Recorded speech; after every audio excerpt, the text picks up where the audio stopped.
secara komputasi ya, mulai, lalu input data ya, data masukannya apa, nanti dibikin finite element modeling ya. Ini ada modelnya nanti modeling, lalu di apa karakteristik di elemennya sehingga diperoleh K elemen dan F elemen, lalu digabung ya, dimasukkan kondisi batas sehingga diperoleh nanti K global dan F global, lalu kita cari solusi dari perilaku yang ada seperti perpindahan ya.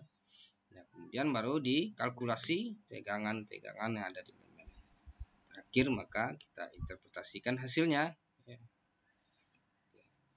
Sementara prosedur FEM dengan software komersial itu ada 3 tahapan. Yang pertama di tahap user, ada praproses, yaitu membangun model elemen hingga.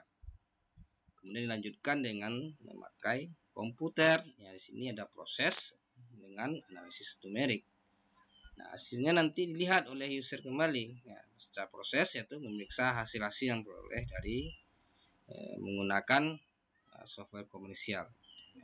Untuk praproses oleh user, yang pertama tetap memilih tipe analisis dulu ya. Ada structural static analysis, ada model analysis, ada transient dynamic analysis, buckling analysis, konteks, bisa steady state thermal analysis, bisa transient thermal analysis. Nah, kemudian tipe elemennya apa? Dimensinya 2 kah? 3 kah? Lalu polinomial yang digunakan linear, kuadratik. Jenis elemennya apa? Teras, binus, rektal, solid. Nah, kemudian sifat-sifat materialnya diinputkan ya, atau diperiksa nanti udah cocok atau belum, seperti modulus elastisitas, rasio Poisson, ya, densitas, koefisien panasnya segala macam ya. Kemudian dilanjutkan dengan membuat nodal-nodal ya. Kemudian di nodal tersebut ya, dibuat elemen-elemen yang saling berhubungan. Nah, ini langkah 4 dan kelima ini bisa juga secara otomatis dengan software komersial. Kemudian diterapkanlah boundary condition dan pembebanan, kondisi batas dan beban diterapkan ke elemen-elemen yang telah dilakukan meshnya. Ada meshnya ini, atau meshingnya udah ada ya, meshnya yang udah ada.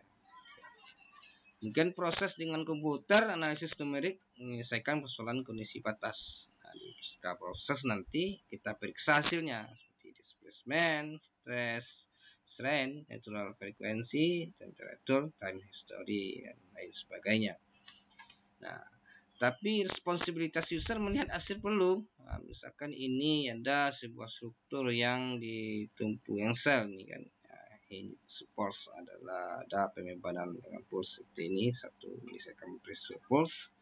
Nah, yang tidak ketahui apa, ada perpindahan lateral di midpoint ya, terhadap domain waktu. Nah, bagaimana kita merepresentasikan hasil displacementnya terhadap waktu ya, perpindahan terhadap waktu ya. Nah, itu bisa tergantung pengalaman daripada user nanti ya.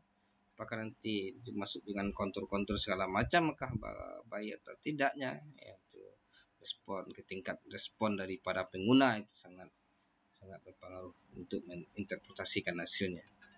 Lalu di FEM itu sendiri ada errornya ya, ada inherent errornya itu ya, seperti ini adalah sebuah domainnya, kita dekati dengan element method. Masih ada sisa daripada geometrinya yang tidak bisa sama dengan domain yang sebenarnya. Ada errornya, tapi bukan salah ya, error ya, bukan wrong ya.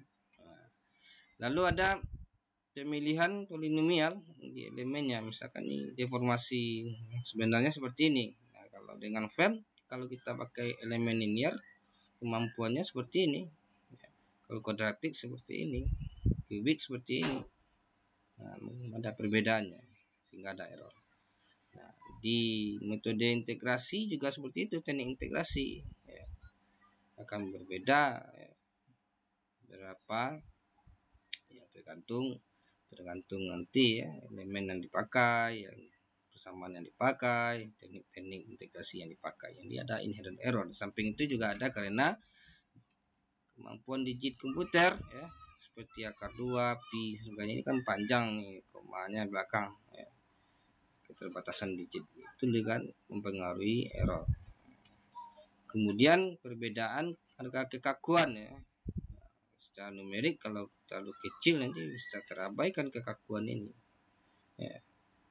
Sehingga kalau kita lihat seperti contoh ini ya, bagaimana jadi ada U1, U2, U2 itu sama dengan P per K2, karena K2 nya kecil sekali bisa seperti P bagi 0, bisa tak bersihingga padahal ada sebenarnya ya. Oke. Nah, kita bikin seperti ini ya, gambarannya. Jadi ada kesulitan numerik di sini karena perbedaan K yang terlalu kecil antara elemen pertama dengan elemen kedua. Nah, di user sendiri ada error, ya salah memilih tipe elemen. Contohnya elemen sel yang digunakan yang semestinya harusnya elemen solid. Kemudian elemen-elemen terdistorsi. Ya, ada antar elemen nanti nodalnya yang tidak saling berikat ya, padahal dia bertetanggaan. Ya. Kemudian constraint yang dibikin itu tidak mampu menahan pergerakan seluruh domain atau rigid body yang digunakan. Ya. Lalu satuan yang digunakan tidak konsisten. Ada sebagian pakai satuan SI, ada sebagian pakai satuan British seperti ini. Ya, contohnya itu dalam GPA, gaya dalam Pons. Ya, ini kan tidak konsisten. Ya. Lalu perbedaan kekakuan yang terlalu besar tadi ya, sehingga bermasalah secara numerik. Jadi ada dua tahapan atau langkah-langkah dalam menggunakan metode elemen hingga, ada yang secara prosedur numeriknya, ada yang secara prosedur FEM dengan perangkat lunak komersial. Ya. Aplikasi dari FEM itu sendiri ada untuk struktur dan non struktur ya. Untuk struktur seperti analisis tegangan ya, termasuk di sini trust atau dalam frame, termasuk juga konsentrasi tegangan dengan adanya lubang-lubang, fillet dan perubahan geometri lainnya di struktur. Juga masalah buckling ya, buckling kolom segala macam, juga analisis getaran. Nah, non struktur banyak lega seperti perpindahan panas, aliran fluida, termasuk di aliran fluida ini rembesan melalui poros media ya. Termasuk juga distribusi potensial magnetik atau elektrik yang non strukturnya. Nah, bisa kita lihat di sini beberapa aplikasi ya yang FEM ya, untuk menganalisis seperti ini ya. Ini di tambang minyak lepas pantai ya, di strukturnya bisa kita analisis nanti. Ini ada perubahan angin misalnya ya. Ada di rangka itu, ada di seperti di jembatan atau di frame seperti frame sepeda macam, atau di pesawat ya, di bodi, yang di suspensi ya, yang dari sayap segala macam. Lalu di mobil ya seperti airbag, aerodinamik ya. Lalu transmisi daya dan di pengereman ya.